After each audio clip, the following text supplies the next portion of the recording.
The near wing, curl and drag move to the net, he scores! Oh, baby! A short-handed dandy for the captain!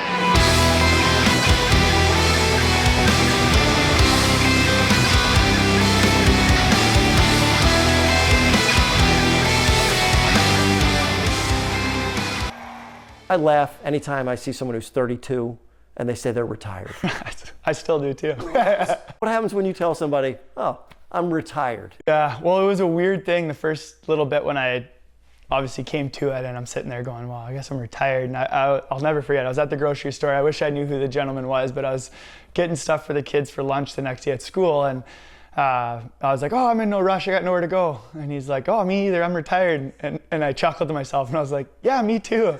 And his head snapped, and and I was like, well, kind of, So it's been an adjustment, but it's been a really good one with that. So. Everybody has to stop at some point. I don't know how early you saw it coming or what were kind of the final decisions and factors to stop playing, but how has the transition been away from hockey, at least as an active player?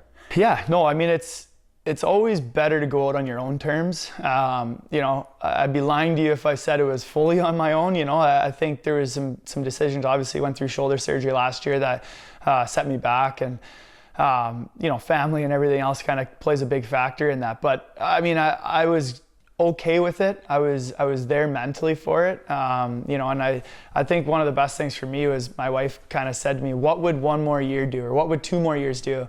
Was it like a number I wanted to get to, I don't know, if I was coming up to 600 games, is it that? Is it, to play 15 years? Is there something that's like there that is like concrete for you? And it was that moment where I was like, no, like I'm good.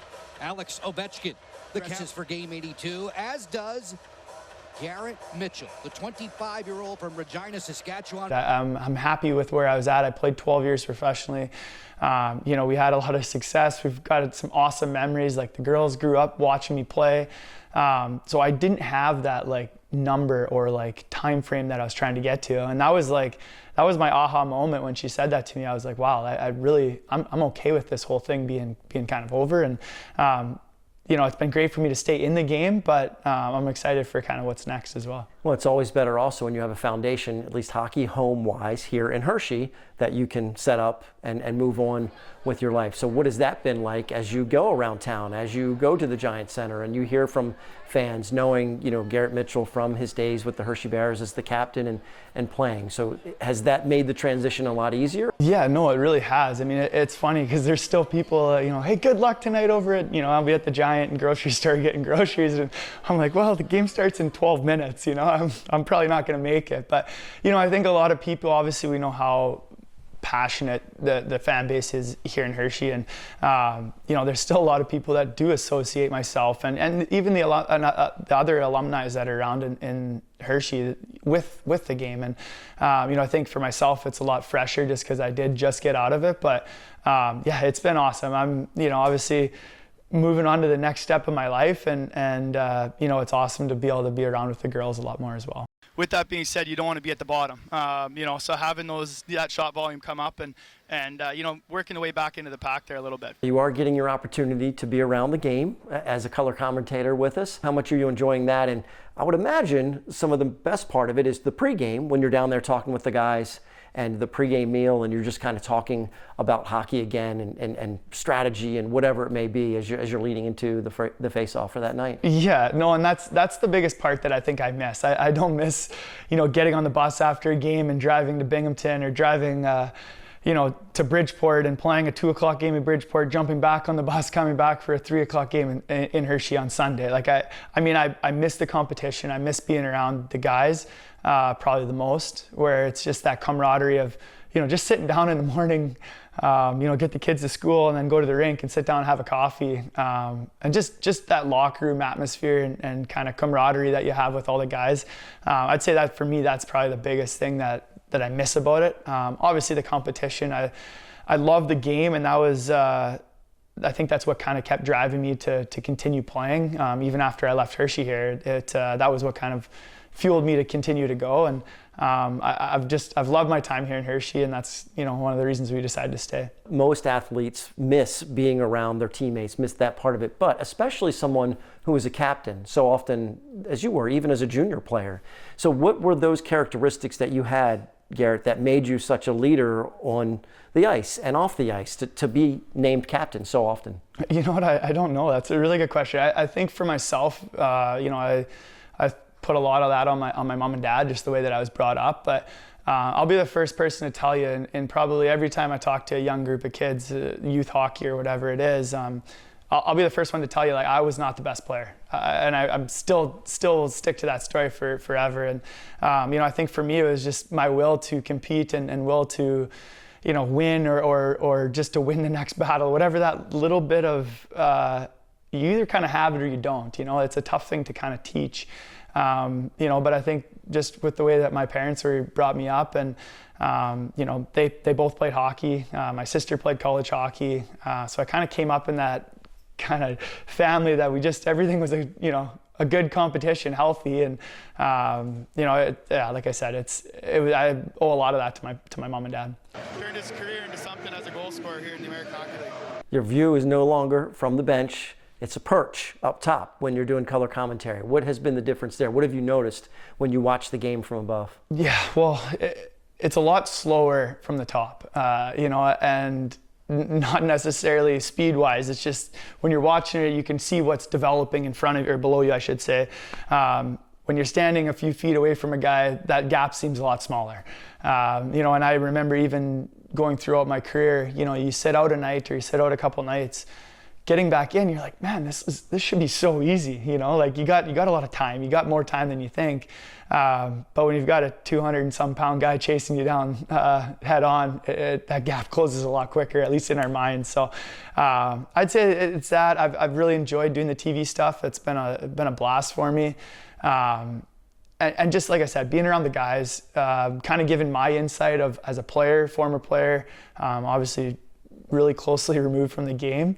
But I've really enjoyed it. It's been a lot of fun for me. This Bears team almost has 40 wins already. Can you put into perspective the percentage with which they are winning games and how they're getting the job done? No, not really. It's you know, I know we were talking a little bit about it before, but you look at this team right now, and you look at the, you know, 9-10 team, 10-11. You know, those are powerhouses, and they're cleaning those numbers up right now, it's amazing. But you look at that team, and they're so deep. You know, we talk about on the air all the time about, you know, you've got two goalies that I don't know if it's 1A, 1B. I don't know where that even splits. You've got two guys that compete every single night, and that goes a long ways for a team when you can sit back and, you know that Clay Stevenson or Shep's got your back on, you know, maybe it's a 2-on-1 or a breakaway. They're going to make that stop for you to allow you to, you know, go and play offense. So, you know, that, and then you look at the lineup, and you know, there's guys sitting out that would be playing on most American League teams. So just the depth of this team is unbelievable. The playoffs are coming, and I know there's been a lot of great moments already, but can you, I guess, envision being an analyst upstairs watching the playoffs unfold in front of you, because you know what kind of energy that brings and what kind of excitement that brings from the crowd? It looks like the Bears will have home ice advantage, at least through most of what they can get done in the playoffs. What are you thinking about when you think and let your mind wander a little bit about the Calder Cup playoffs? Yeah, I mean, I got goosebumps even thinking about it. I know the runs that we were able to go on playing. You know, I look at 16 when we lost in the finals. I just said to my wife today, actually, I was like, man, I wish I would have been able to win one. You know, it's one of those things, you know, I don't have many regrets in my career at all, but, you know, I can't really change that personally. I mean, there's probably a few different things that I could have done, but when you look back on it, you know, once you're a winner, you're always a winner. And, you know, I think that's one thing that you kind of pass along, and you know, McElrath and the older guys, Vecchione, the guys that have been around, understand that, you know, when the team has success, you have individual success, and whether that's the next contract or you know, going to a different team, wherever that is, you know, there's that opportunity. You're always a winner, and teams want winners. So, you know, it's such a special thing. The game changes when you get into playoffs. it's not necessarily about the season. It's about that next matchup. Who are you playing against? Who's coming out? Is it your line? Are you going to switch right away? Like, there's so many little things, the game within the game, especially through a playoff run. That's, there's nothing better. We always get a pamphlet right before the playoffs, so you get a rundown on every single guy. The weakness, or he's got a bad temper, or whatever it is, and when you sit down, you go through that first meeting, it's like, it's just on. It's one of those things, okay, I know my matchup. I got my 3 guys that we're gonna kind of go after, or understand kind of how to get under their skin, or how we can exploit them. So that's always one of the best things when you're able to sit down, and you sit down with your team, you get your little book, and as you go through the playoffs, you get the next chapter of it, and here's round 2, and you get whoever that is, and you get your list of players. So it's such a special time, and hopefully they go on another run, and it'd be great to go back to back. Last question is, you've spent multiple years in other organizations in the AHL, and then the amount of time that you spent in Hershey, you've been overseas. For Hershey fans, for players around the league, what have you noticed, and what do you know about the Hershey Bears that makes them so special and really elite compared to a lot of the other organizations in the AHL? Yeah, I mean, there's one thing that stands out, and it's the fan base. You cannot replicate that. It's, like I said to you before here, I go to the grocery store now. I haven't played here since 2018, and people still think I'm playing, and it's the passionate fan base that you can't go to any other building for the most part in the American Hockey League and have 10,000 people there on a Wednesday night. It doesn't work. You might have, I don't know, 1,500 in a 7,000-8,000 seat arena, but to put 10,000 in front of you every night, there's just that buzz. There's the buzz around the city. You lose a couple of games and everybody's wondering what's going on. I even get questions like, what's going on with the power play? I'm like, I have no idea what's going on. That's over my pay grade now.